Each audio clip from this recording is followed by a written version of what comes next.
जय श्री राधे कृष्णा। दोस्तों, श्रीमद् भगवद गीता की दिव्य यात्रा में आपका स्वागत है। और आज भी हम श्रीमद् भगवद गीता से अपने जीवन के लिए कुछ सीखेंगे। भगवान श्री कृष्ण कहते हैं कि जिस पुरुष की आस्था धर्म में नहीं होती, जो अपने धर्म के मार्ग से भटक जाते हैं, वो कभी भी मुझको प्राप्त नहीं कर पाते। ऐसे मनुष्य मृत्यु रूप संसार चक्र में भ्रमण करते रहते हैं। ऐसे मनुष्य को फिर से मृत्यु लोक में जन्म लेना पड़ता है और वो मोक्ष को प्राप्त नहीं कर पाते। दोस्तों, जो भी इंसान धर्म के मार्ग पर चलता है, वो जीवन में कभी भी ना तो खुद के साथ और ना ही दूसरों के साथ कुछ गलत करता है। धर्म हमें हमेशा सही रास्ता सिखाती है, हमें जीना सिखाती है और जीवन की हमें बहुत सी सीख देती है। कहते हैं कि झूठ और दिखावे की रफ्तार चाहे कितनी भी तेज क्यों ना हो, लेकिन मंजिल तक हमेशा सत्य ही पहुंचती है। और सत्य का मार्ग हमेशा धर्म का मार्ग होता है। जो मनुष्य जीवन की किसी भी परिस्थिति में सत्य का मार्ग नहीं छोड़ते, वो हमेशा धर्म के रास्ते पर ही चलते हैं। और अगर एक मनुष्य धर्म के रास्ते पर चलते रहे, सत्य के मार्ग पर चलते रहे, तो एक दिन वही उसकी किस्मत बन जाती है।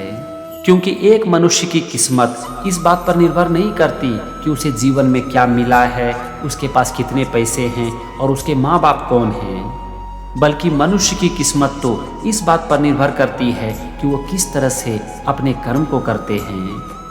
भगवान कहते हैं कि जो मनुष्य अपने कर्म को निस्वार्थ भाव से करता है, वो कर्म के बंधन से मुक्त हो जाता है। और जो कर्म के बंधन से मुक्त हो जाता है, वो कभी भी कर्म के फल से लिप्त नहीं होता। दोस्तों, निस्वार्थ भाव से किया गया कर्म ही सच्चा कर्म है। और स्वार्थ की भावना से किया गया कोई भी कर्म कर्म नहीं बल्कि अकर्म कहलाता है। अगर एक मनुष्य स्वार्थ की भावना से अपने कर्म को करता है, तो फिर वो अच्छे और बुरे कर्म में फर्क नहीं कर पाता है, क्योंकि उसका ध्यान कर्म से ज़्यादा कर्म के फल पर रहता है। और वो फल की प्राप्ति के लिए कोई भी कर्म करने को तैयार हो जाता है, चाहे उसका कर्म अच्छा हो या फिर बुरा। भगवान कहते हैं कि हमारी अनंत इच्छाएं और हमारी कामनाएं ही हमें जीवन के मोह में फंसाती है और हमारे सारे दुखों का कारण बन जाती है। हमारी अनंत इच्छाएं हमारे ज्ञान को ढक देती है, हमारी बुद्धि और विवेक को ढक देती है और एक दिन हमें विनाश के कागार पर लेकर जाती है।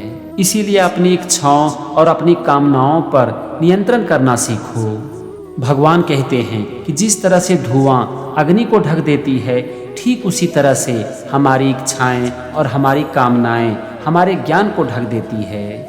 जब एक मनुष्य का ज्ञान ढक जाता है, तो ये उसके बुद्धि और विवेक को हर लेती है। और जब एक मनुष्य का बुद्धि हर लिया जाता है, तो फिर वो जीवन में कभी भी धर्म और सत्य के मार्ग पर चल नहीं सकता। इसीलिए भगवान कहते हैं कि अपनी इच्छाओं और अपनी कामनाओं पर नियंत्रण करना सीखो। और ये तभी हो सकता है जबकि हम अपने कर्म के फल को पूरी तरह से छोड़ दें और अपने कर्म को निस्वार्थ भाव से करें।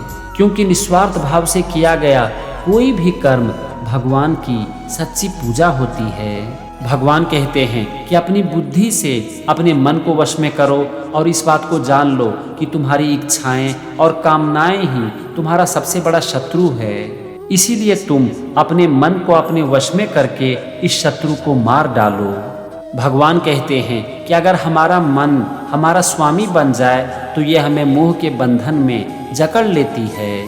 लेकिन अगर हम अपने मन का स्वामी बन जाएं, अपने मन को अपने वश में कर लें, तो हमारा यही मन हमें मोक्ष के द्वार तक लेकर जाती है। अर्जुन कहते हैं कि हे कृष्ण, हमारा मन बड़ा ही चंचल है, बड़ा ही बलवान है और इसे अपने वश में करना वायु को रोकने के समान है। फिर हम अपने मन को अपने वश में कैसे कर सकते हैं? तो इस पर भगवान कहते हैं कि हे अर्जुन, तुम्हारा ये कहना सत्य है कि हमारा मन बड़ा ही चंचल है और इसे अपने वश में करना बहुत ही कठिन काम है। लेकिन तुम्हें ये जानने की जरूरत है कि ये काम मुश्किल जरूर है, लेकिन असंभव नहीं है।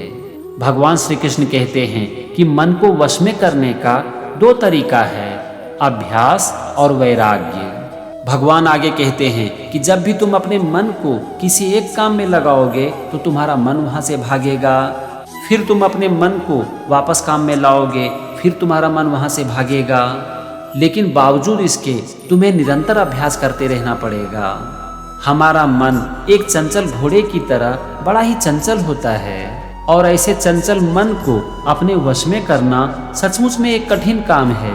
लेकिन अगर एक मनुष्य कोशिश करता रहे और हार ना माने तो एक दिन वो अपने मन के ऊपर विजय भी प्राप्त कर लेता है और उसे अपने वश में भी कर लेता है। और जब एक मनुष्य अपने मन को अपने वश में कर लेता है, उसके ऊपर विजय प्राप्त कर लेता है, उसका स्वामी बन जाता है, तो उसका वही मन उसका दोस्त बन जाता है। फिर मन इधर उधर भटकता नहीं है और अगर ऐसे मन को किसी भी काम में लगा दिया जाए तो वो मन पूरी निष्ठा के साथ उस काम में जुड़ जाता है और उस काम को करने लगता है। भगवान आगे कहते हैं कि वश में किया गया मन फिर से भटकने लगता है और ये चीज़ों के पीछे, भोग और विलास के पीछे भागने लगता है और इसीलिए हमें ज़रूरत होती है वैराग्य की।